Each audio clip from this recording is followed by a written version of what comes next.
teman-teman, di video saya kali ini saya mau sharing seputar imunisasi mengenai rotavirus.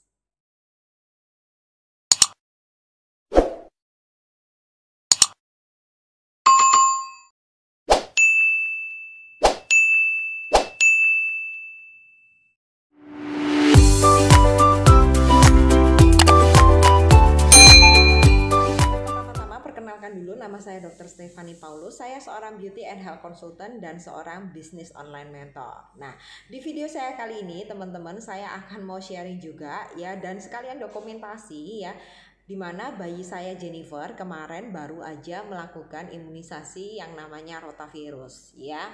Nah, di sini nih videonya teman-teman, dimana dokternya ya lagi membuat Jennifer ini meminum ya. Jadi rotavirus ini berupa tetes mulut ya teman-teman ya. Jadi bukan disuntik.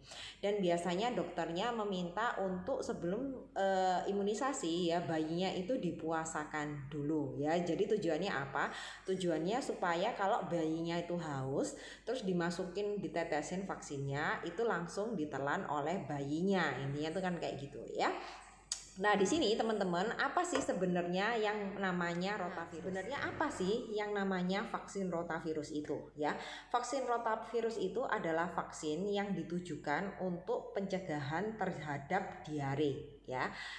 Apa sih ciri dari diare tersebut? Ya, cirinya apabila ketika bayi atau balita kita ya buang air besar lebih sering ya, jadi lebih dari 3 kali, dan konsistensi tinjanya itu sangatlah encer, jadi tidak seperti biasanya. Ya, jadi penyebab diare ini pada anak itu biasanya perlu kita ketahui teman-teman, di mana penyebab diare itu sebenarnya tidak semuanya rotavirus ya. Jadi secara prosentase itu biasanya 20% dikarenakan oleh bakteri, 10% oleh parasit, dan memang 70%-nya disebabkan oleh yang namanya rotavirus ini. Ya, makanya rotavirus ini merupakan virus yang dominan ya teman-teman, yang menginfeksi anak dan balita kita di Indonesia ya. Makanya vaksin rotavirus ini diwajibkan sebenarnya ya. Nah, di Indonesia biasanya 60% rawat inap dan 40% bisa dilakukan yang namanya rawat jalan.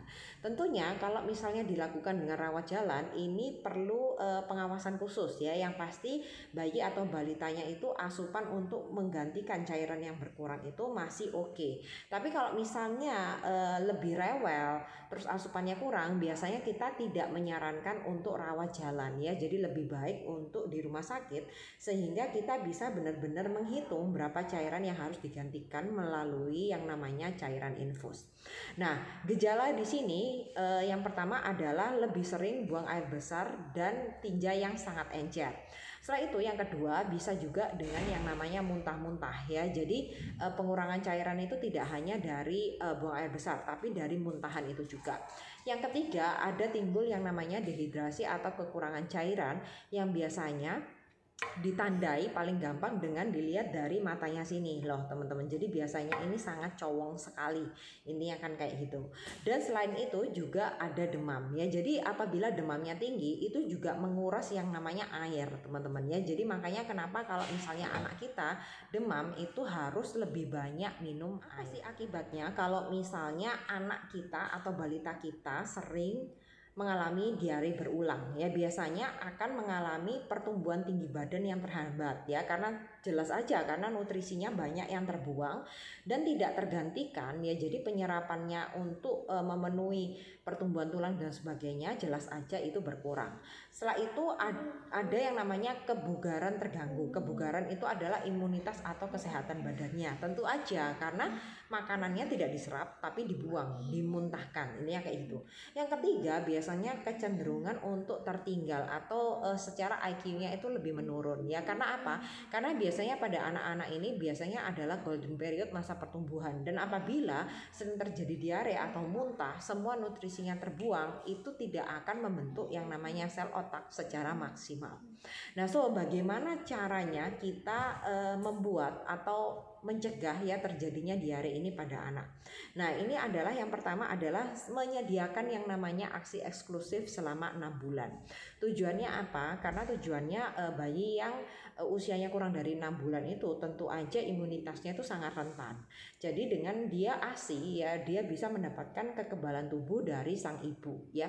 Yang kedua adalah edukasi anak untuk menghindari yang namanya jajan sembarangan di sekolah tanpa pengawasan daripada orang tua.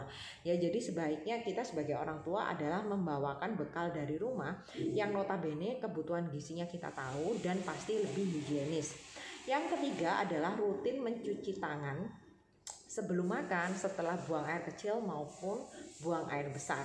Yang keempat adalah kita berinisiatif untuk melakukan rutin kontrol ke Posyandu atau puskesmas. Jadi apabila memang jadwalnya untuk imunisasi atau setahun sekali setidaknya check up. Ya, yang kelima adalah mengusahakan agar anak-anak selalu mendapatkan vaksin rotavirus sejak dini.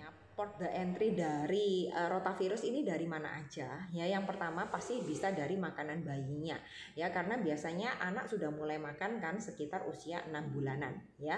Setelah itu dari tangan yang kotor. Teman-teman tahu, nah yang namanya bayi atau anak pasti suka pegang di mana-mana.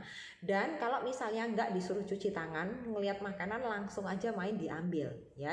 Sedangkan tangannya penuh dengan kuman dan bakteri. Yang ketiga biasanya adalah sanitasi yang buruk. Artinya apa? Kalau misalnya semua makanannya sudah bersih dan ternyata tempat makannya kotor ya, karena tidak disterilkan ya, itu bisa memicu ya untuk terjadinya diare itu. Dan biasanya menurut WHO teman-teman, vaksin rotavirus ini sudah sangat direkomendasikan. Jadi buat teman-teman yang punya anak nggak perlu yang namanya kontra dengan vaksin ya, ini kita harus pro ya, karena itu vaksin itu adalah virus hidup ya. Kalau rotan virus hidup tapi sudah dilemahkan, jadi nggak mungkin kalau misalnya bayi kita kenapa-napa ya. Yang pasti ketika menerima vaksin harus dalam kesehatan tubuh yang baik.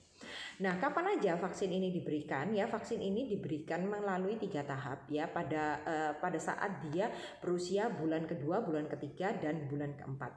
Nah, dan di manakah teman-teman bisa mendapatkan ya? Ya, yang pasti ini bukan program pemerintah sih kalau rotavirus ini teman-teman, karena ini rotavirus ini adalah mengikuti tabel dari spesialis anak ya. Jadi caranya teman-teman untuk mendapatkan, pastikan teman-teman pergi ke rumah sakit atau ke spesialis anak yang memang melayani untuk pemberian rotavirus ini, dan biasanya tidak di cover dengan BPJS dan sebagainya, karena ini termasuk vaksin untuk pembayaran mandiri ya. Jadi nanti buat teman-teman yang pengen tahu kira-kira saya perlu uang berapa nih dokter ya, nanti saya akan buatkan video khusus mengenai harga-harga imunisasi yang saya bayarkan untuk buah hati saya ya, yang namanya Jennifer itu ya.